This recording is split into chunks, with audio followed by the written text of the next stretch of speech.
क्या आपको पता है कि भारत के राष्ट्रपति को चुनते कौन है? आपको पता होगा कि राष्ट्रपति का चुनाव अप्रत्यक्ष मतलब इनडायरेक्ट वे में होता है। इसका मतलब क्या है? हम जिन्हें चुनते हैं वो इनडायरेक्टली, राष्ट्रपति को वो डायरेक्टली चुनते हैं। अब देखें कि उनकी निर्वाचक संविधान में व्यवस्था दी गई है आर्टिकल 54 में कि राष्ट्रपति का चुनाव जो है एक निर्वाचक मंडल के द्वारा होता है। अब इसमें शामिल कौन होते हैं, और ये एग्जाम के लिहाज से बहुत ही इंपॉर्टेंट है। आप समझे, केंद्र स्तर पे लोकसभा और राज्यसभा की, तो लोकसभा और राज्यसभा जितनी भी बात करेंगे वो कैसे सदस्य होने चाहिए? तो जितने भी सदन होते हैं उनमें दो तरह के सदस्य होते हैं, एक जो निर्वाचित होते हैं जिन्हें हम चुनते हैं, और दूसरे मनोनीत जिन्हें राष्ट्रपति या राज्यपाल के द्वारा मनोनयन होता है। तो अब बात करते हैं कि उनके चुनाव में केवल निर्वाचित सदस्य ही शामिल लेते हैं, मनोनीत सदस्य नहीं।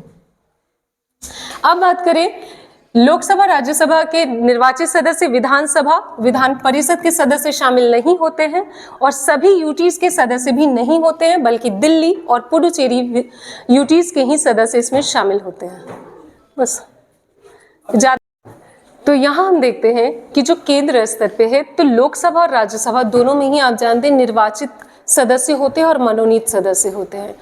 आर्टिकल 54 कहता है निर्वाचक मंडल, तो लोकसभा और राज्यसभा के निर्वाचित सदस्य केवल राष्ट्रपति चुनाव में भाग लेंगे।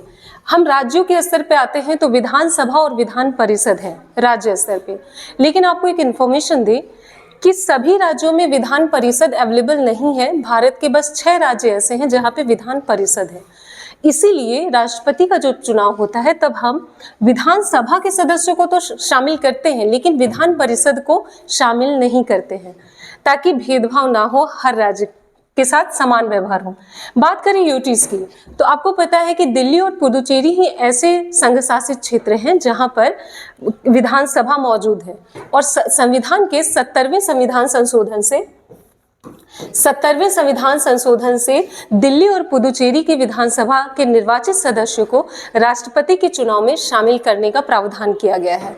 इस तरह देखें तो आपके लोकसभा, राज्यसभा, विधानसभा और दिल्ली पुडुचेरी विधानसभा के केवल निर्वाचित सदस्य इसमें शामिल होते हैं। तो बात आता है कि क्यों हम मनोनीत सदस्यों को इसमें शामिल नहीं करते हैं, और खास तौर पे जो विधानसभा के मनोनीत सदस्य हैं। आप जानते हैं कि लोकसभा और राज्यसभा में राष्ट्रपति मनोनयन करते हैं, तो भेदभाव हो सकता है क्योंकि आपको जिसने चुना है आप उनके खिलाफ वोट नहीं करेंगे। इसीलिए ऐसा भेदभाव ना हो और ट्रांसपेरेंट हो चुनाव, इसके लिए ऐसा प्रोविजन किया गया है कि लोकसभा और राज्यसभा के सिर्फ और सिर्फ निर्वाचित सदस्य इसमें शामिल होते हैं। जबकि विधानसभा में जो सदस्यों का मनोनयन है वो राज्यपाल के द्वारा किया जाता है। दोस्तों, आपको पता होगा कि जो राज्यपाल होते हैं उनकी नियुक्ति जो होते हैं